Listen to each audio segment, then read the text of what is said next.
Okay, I'm here with Heath Ledger again. It's 12:13, 19th of April, 2011, and this is our second session of attempting to channel, edit, record at the same time. In other words, I'm going to receive what he's saying and try to directly, as close to real time as possible, then say out loud what it is that I'm receiving. Um, I usually do not place myself quite in the position where I serve as the direct mouthpiece for a spirit that I am channeling. It usually transpires in the form of a dialogue more, where they say something and I hear it and then I respond, rather than, I'm kind of like in a trance speaking for them.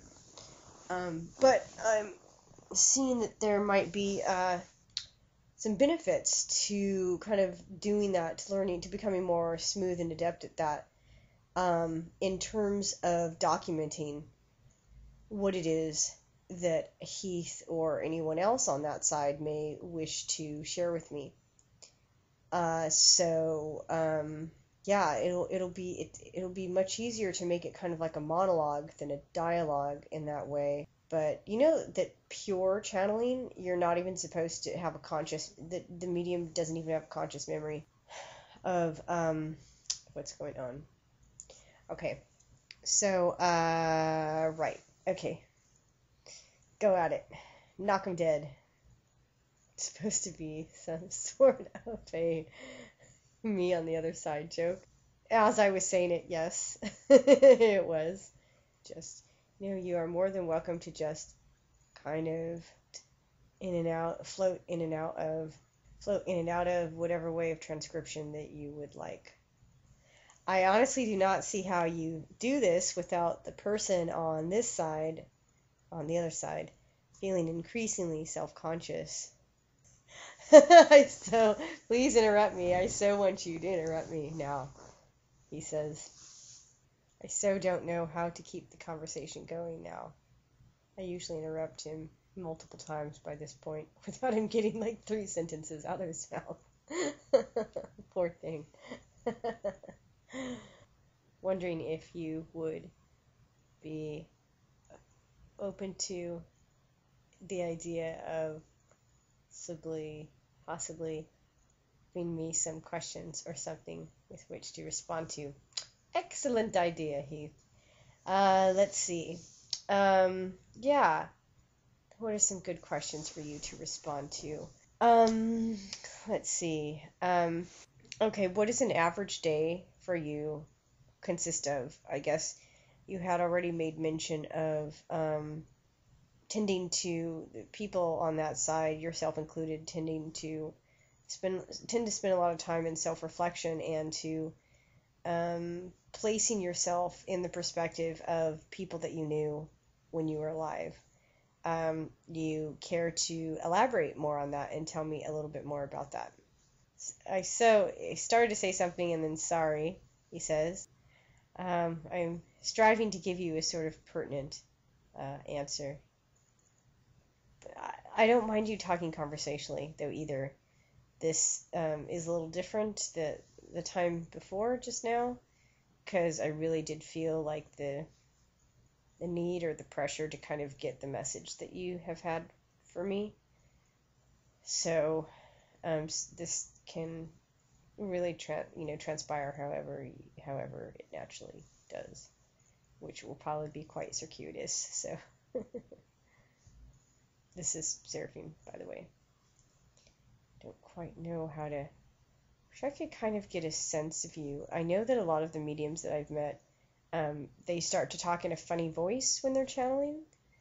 Like, not just their speech becomes halting as they're figuring out what it is that the person on the other side or entity on the other, in some other place, is telling them. I also suspect it has, well, it depends on who and what they're channeling, but I also suspect it has something to do with this, that it doesn't purely reflect the cadence of the individual being channeled, but it's also about feeling like you need, on a subconscious level, to provide a character maybe partially for drama's sake, partially because you are trying to reflect that this is a separate entity than your own, and then partially because maybe what they're channeling really is like a non-human entity or an entity that's just very unusual. So anyway, but I don't feel like I'm supposed to be talking like this because I am from another dimension and I am here to, like I have friends that like talk in that sort of voice suddenly when they're channeling, and you're like, thank God you do not. But I don't know. I feel too self-conscious to do it. Okay, I'm already doing way too much of the talking, actually. I mean, this is making me very aware of it. I mean, I normally do, and I'm normally very aware of it. But I feel even more so. Talk. Please, say something. Would not mind. I would not mind elaborating on what you had just asked me. This is Heath talking. Certainly, I sure kind of want to provide people on that side with more of a detailed understanding of what life is like here for humanity once it... You are so right on track here, Paula or Seraphim. I'm positively confident that you got the gist of what I'm saying. Forgive me while I regain my thoughts here, trying to think of the best way to categorize what we do on an average day. He is, it looks like he is, probably like your fingers, scratching his, like, cheek, and there seems to be, like, stubble or scruff, like, beard scruff on his cheek and chin, and he's kind of, like, scratching that, contemplatively. Providing the most professional of narratives. Says you are providing the most professional of narratives. Thank you or you're welcome, whichever applies.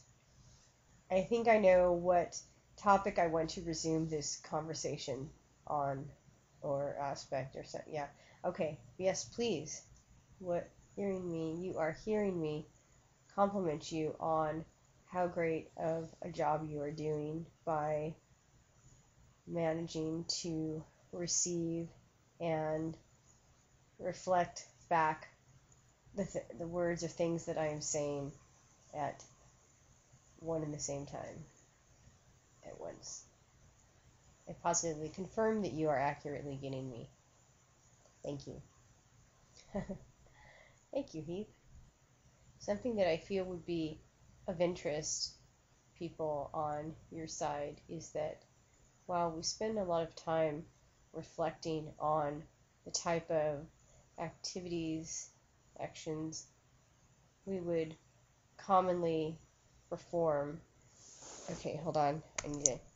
So, I'm sorry to am I really getting like the because this is going, it's happening differently than I normally do. Like, it feels like it's going faster. Am I really getting, like, the word choices, at least at the very basic? This is Seraphim asking Heath.